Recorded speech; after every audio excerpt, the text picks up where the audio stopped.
Alors on termine cette partie rugby, on va évoquer ensemble la rivalité entre les deux nations avec une date clé, celle de 1994. Et sur ce plateau, j'accueille Philippe Sella. Bonjour Philippe. Oui, bonjour. Alors merci d'être avec nous, c'est un réel plaisir. Alors on le rappelle, vous êtes un ancien joueur du 15 de France, 111 sélections au compteur, c'est énorme. Aujourd'hui vous exercez deux activités, dirigeant de votre agence communication appelée Sella Communication et encore directeur sportif du SU Agen. Alors j'imagine que vous avez un très bon planning, vous êtes bien occupé. Oui, en fait j'ai un bon planning parce que je suis venu en vacances avec mon épouse. On passe 15 jours fabuleux. En fait, les premiers jours ont été extraordinaires, beaucoup de rencontres avec les Français de Nouvelle-Zélande, avec les Néo-Zélandais, avec les anciens joueurs aussi. Et donc, comme il y a des matchs, évidemment, il y a beaucoup de rencontres aussi qui se font autour des deux test matchs. Alors, on va parler ensemble de la rivalité entre ces deux nations qui perdure depuis 112 ans déjà. Alors, si je vous dis un 3 juillet 1994, qu'est-ce que cela vous évoque pour vous? C'est un très bon souvenir parce qu'on a très peu gagné ici en Nouvelle-Zélande. Et en fait, c'est une tournée où on gagne la série des tests avec un premier match gagné à Christchurch.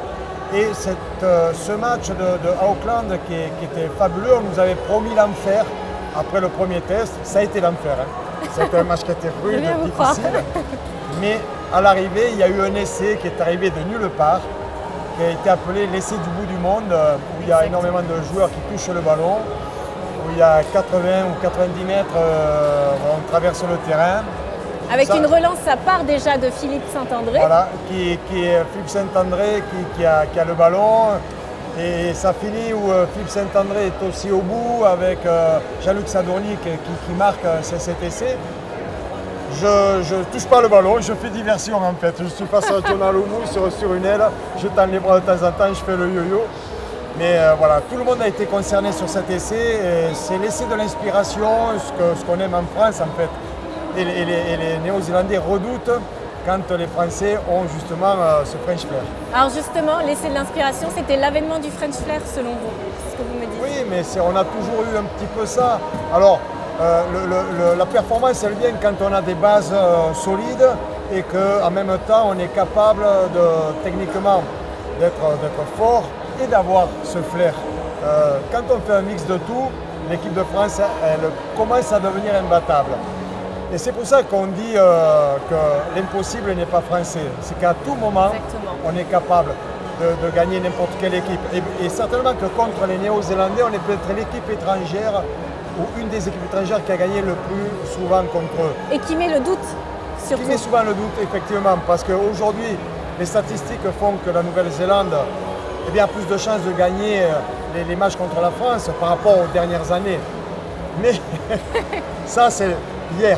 Exactement. Donc, dans ce qui va se passer, il y a toujours ce côté de sentiment, attention, avec la France, tout peut arriver. Alors, vous en gardez un très bon souvenir, j'imagine.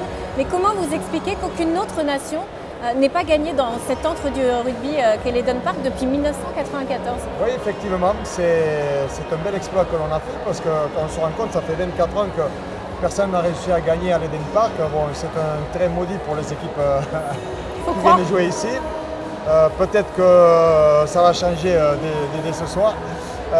Mais effectivement, nous on en est très fiers. Hein. Ça veut dire que l'équipe néo-zélandaise, sur son prêt, ici à l'Eden Park, elle est prenable. d'Auckland, ils sont forts, ils ont confiance en eux. Ils sont imprenables, ou ils paraissent imprenables. Mais voilà, ça c'est. Je pense qu'il ne faut pas arriver avec ce préjugé. Sinon, c'est pas la peine de rentrer sur le terrain. Exactement. Il faut avoir cette capacité à dépasser ces phénomènes-là. Et donc, je crois qu'il est possible qu'il y ait des opportunités. Et pour ça, il faut croire en soi, absolument, et croire aux coéquipiers avec qui on joue à côté. Alors, de par ce que vous dites, vous croyez un exploit de l'équipe de France. Personnellement, j'y crois, parce que tout est possible si on y met le cœur, comme vous dites.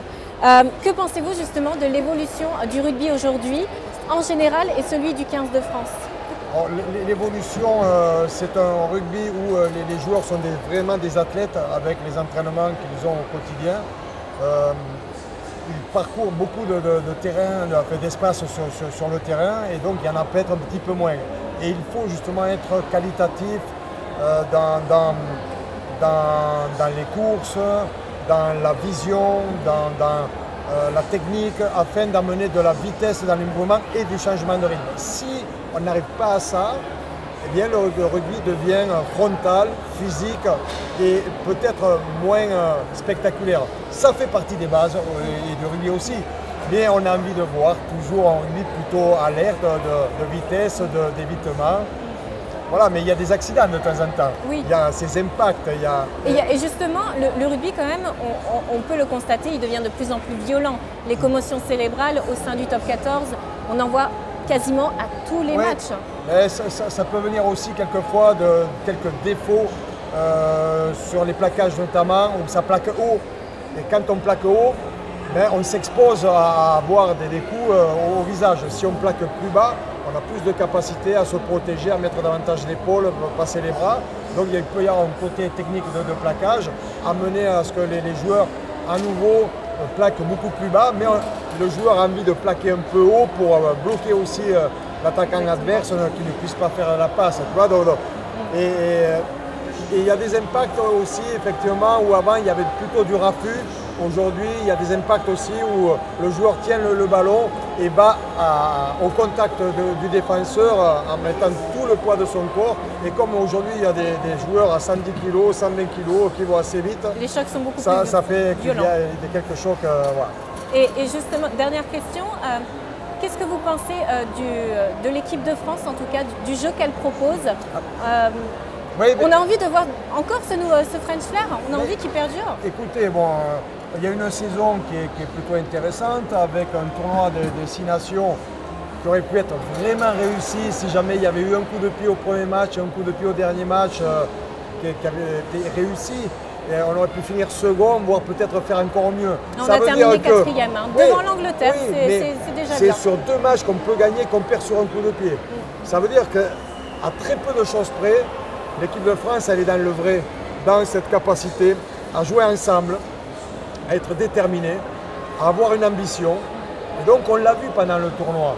Après, il y a des petits réglages à faire donc il faut qu'il y ait aussi cette réussite qui a manqué un petit peu pour qu'on soit sur le podium. Malheureusement, on était au pied, mais elle a donné beaucoup d'espoir aussi par rapport à des joueurs qui ont été très investis et pour la suite de la saison jusqu'à cette Coupe du Monde qui arrive déjà dans un an. Donc, et cette tournée en Nouvelle-Zélande, c'est une tournée contre la meilleure équipe du monde où il y a des risques évidemment, mais il y a tellement d'opportunités que c'est une chance pour les joueurs d'être là. Voilà, et qu'ils l'apprennent pour s'exprimer complètement et se faire plaisir et donc le partager avec le public et les Français. Alors est-ce que l'équipe de France peut être d'ici quelques années au niveau des meilleures nations, peut encore l'être? Oui, je le crois sincèrement. On a pu avoir quelques difficultés, il y a eu là encore un petit peu actuellement, on a des joueurs blessés, le top 14 est difficile, rude, assez long et donc mais il y a des accords qui sont trouvés pour qu'il y ait un peu plus de récupération, pour que le joueur international puisse aussi avoir cette capacité à pouvoir jouer et le championnat et être encore en forme pour les matchs internationaux. Donc j'espère que sur la prochaine Coupe du Monde, on soit déjà en 2019, on soit dans le coup. Et puis il y aura 2023 en France. Donc, on l'attend celle-là. Avec des jeunes joueurs qui arrivent, des joueurs plus expérimentés.